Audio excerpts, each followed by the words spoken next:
बिस्मिल्लाहिर्रहमानिर्रहीम। अस्सलाम वालेकुम। आज हम बनाने जा रहे हैं बहुत ही मज़ेदार बादामी मटन कौरमा। इसके लिए देगची लेकर उसमें कुकिंग ऑयल शामिल करेंगे तकरीबन 3/4 कप, और इसमें शामिल करेंगे हम साबुत काली मिर्च तकरीबन 7 से 8 अदद, और 5 अदद हरी इलायची, और 2 अदद तेज़पात के पत्ते, और 1 अदद बड़ी इलायची, और 7 से 8 अदद हम शामिल करेंगे लौंग, और 1 बड़ा दालचीनी का टुकड़ा।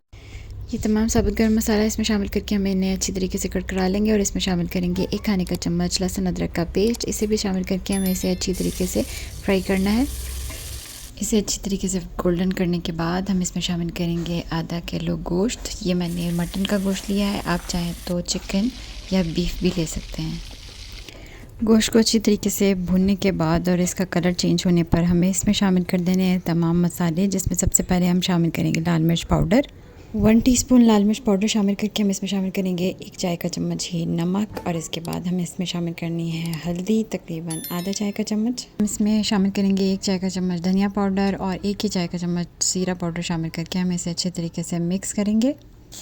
इसके बाद हमें इसमें शामिल करना है कश्मीरी लाल मिर्च पाउडर तकरीबन 1 चाय का चम्मच। अगर आपके पास कश्मीरी लाल मिर्च पाउडर ना हो तो आप इसमें पेपरिका पाउडर भी शामिल कर सकते हैं।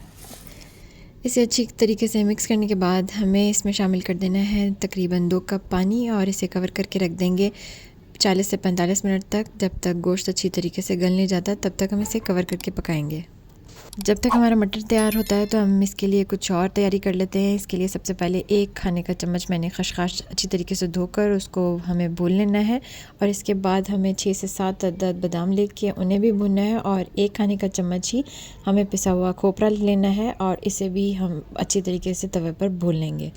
इन तमाम चीज़ों को अच्छी तरीके से भूनने के बाद हमें इन्हें पीस लेना है और इनका फ़ाइन पाउडर बना लेना है। अब आप ये देख सकते हैं कि गोश्त में अभी भी पानी है, लेकिन हमारा गोश्त अच्छी तरीके से गल चुका है। तो अब हम इसमें शामिल करेंगे तकरीबन 1 कप तक दही, और इसे भी शामिल करके हम अच्छी तरीके से दही का पानी खुश्क होने तक इसको भूनेंगे। इसके साथ ही इसमें हमें शामिल कर देना है बादाम, खशखाश और खोपरे का जो पाउडर हमने बनाया था वो शामिल करके इसे भी अच्छी तरीके से मिक्स करेंगे, और इसके साथ ही हम इसमें ब्राउन अनियन शामिल कर देंगे।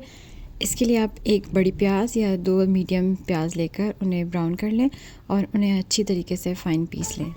अब ये तमाम चीज़ें शामिल करके हमें दही का पानी खुश्क हो जाने तक और ऑयल के सेपरेट हो जाने तक हमें इसे भूनना है। इसके साथ ही इसमें शामिल करेंगे हम काला ज़ीरा मोटा कुटा हुआ आधा चाय का चम्मच, और जायफल जावित्री का पाउडर तकरीबन 1/4 टीस्पून, और इसके साथ ही हमें इसमें शामिल करना है केवड़ा वाटर तकरीबन 1 चाय का चम्मच। हमारा बहुत ही ज़बरदस्त दानेदार कौरमा बन के तैयार हो चुका है। आप चाहें तो इसमें क्रीम 2 खाने के चम्मच शामिल कर सकते हैं, इससे इसका जायका और भी मज़ेदार हो जाएगा। आप इसे गार्निश कर सकते हैं भुने हुए बादाम के पतले कटे हुए स्लाइसेस के साथ। इसके अलावा जूलियन कटा हुआ अदरक, या फिर आप इसे गार्निश करें हरे धनिए के साथ।